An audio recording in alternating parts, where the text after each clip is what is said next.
Hello everyone, আসসালামু আলাইকুম। আপনারা সবাই কেমন আছেন? আল্লাহ অশেষ রহমতে আমরা সবাই ভালো আছি।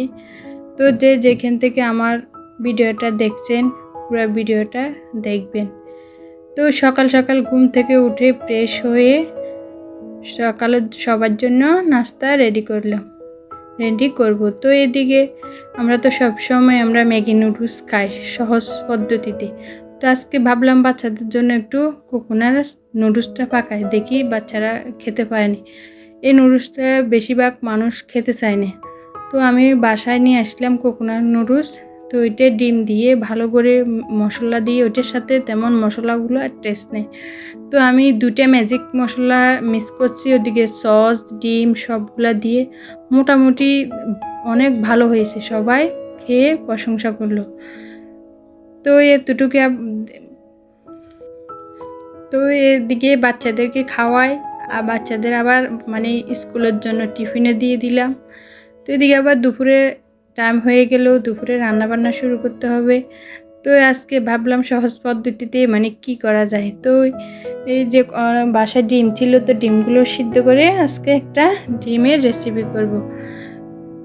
তো ডিমগুলো এখন ছুলে নিলাম, ছুলে ওগুলো রেখে দিয়ে ভালো করে ছোলাগুলো পরিষ্কার করে ধুয়ে রেখে দেব।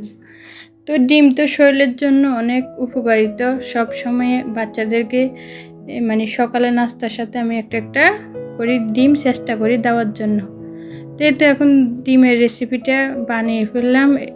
অনেক ধরনের মশলা দিয়ে পেঁয়াজ আদা রসুন ওগুলো দিয়ে একটু ডিমটা আজকে ঝাল ঝাল করে রান্না করব।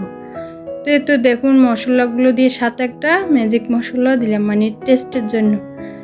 তো দেখুন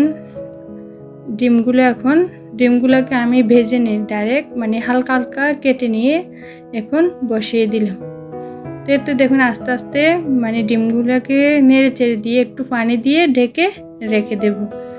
তো এভাবে ঝাল ঝাল করে ডিম কারা পছন্দ করেন কমেন্টে জানাবেন। আর আমার ভিডিওটা ভালো লাগলে আপনাদের কাছে একটা লাইক দিয়ে দিবেন আর সাবস্ক্রাইব দিয়ে আমার পাশে থাকবেন। তো এতটুকুই। তো এই পুরা আস্তে আস্তে রান্নাটা সেরে ফেললাম। তো আপনারা পুরো ভিডিওটা দেখবেন, না টেনে চলে যাবেন না। আপনারা দেখলে ভিডিও বানাতে ভালো লাগে। তো এতটুকু আপনাদের সাথে শেয়ার করি, আপনারা পুরো ভিডিওটা দেখতে থাকবেন।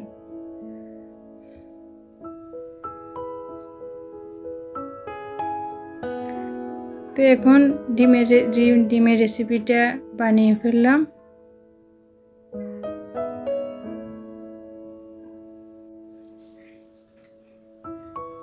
ডিম একটা শরীরের জন্য পুষ্টিকর খাবার। সবসময় বাচ্চাদেরকে ট্রাই করি প্রতিদিন একটা করে ডিম খাওয়ার জন্য।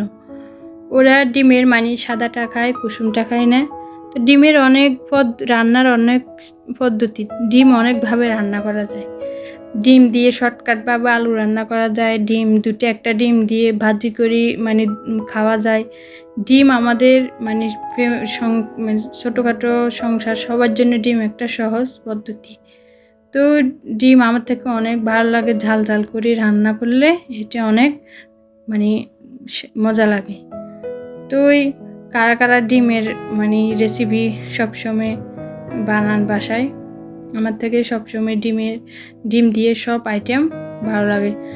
তো আপনারা তো ডিমগুলো এখন পুরোপুরি হয়ে গেল, আমরা আজকে ঝাল ঝাল করে ডিমগুলো বানিয়ে ফেললাম। তো এইদিকে আজকে অনেকগুলো একটা মুরগি কেটে কুটে নিয়ে ওইটা ভালো করে ধুয়ে পরিষ্কার করে এদিকে এখন মাখা বসিয়ে দিব। ওরা সবসময় চিকেনটাই বেশি পছন্দ করে, অন্য মাছ একদম খাওয়াতে চায় না। ওদের জন্য সবসময় আমি মুরগি রান্না করতে হয়। তো আজকে মুরগিটা মাখিয়ে বসিয়ে দিব। তো এখন হলুদের গুঁড়ি মরিচের গুঁড়ি মশলা সবগুলো একসাথে ব্লান্ডার করে ফেললাম। তো একটু তাড়াহুড়ো করিয়ে সবগুলো একসাথে ব্লান্ডার করে নিলাম, আলাদা আলাদা নিলাম না। তো এইদিকে তো একটু মুরগির মশলাটা দিয়ে দিলাম। আজকে গরম মশলা বাসায় ছিল না, তো মুরগির মশলাটি দিয়ে তো এখন চুলে বসিয়ে দিলাম। তো ওই কয়েকটা আলু দিলাম, ছোটো ছোটো বাচ্চারা আছে, ওরা তো মানে আলু খেতে পছন্দ করে, তাই ওদের জন্য কয়েকটা আলু দিলাম। তো এই তো আপনাদের সাথে রান্নাটা দিলাম, কেমন লাগলে কমেন্টে জানাবেন। তো আমার পুরো ভিডিওটা দেখবেন আপনারা, ভিডিওটা দেখে যদি ভালো লাগে কমেন্টে জানাবেন। তো এই তো আপনাদের সাথে এই রান্নার ভিডিওগুলো শেয়ার করি, ভালো লাগলে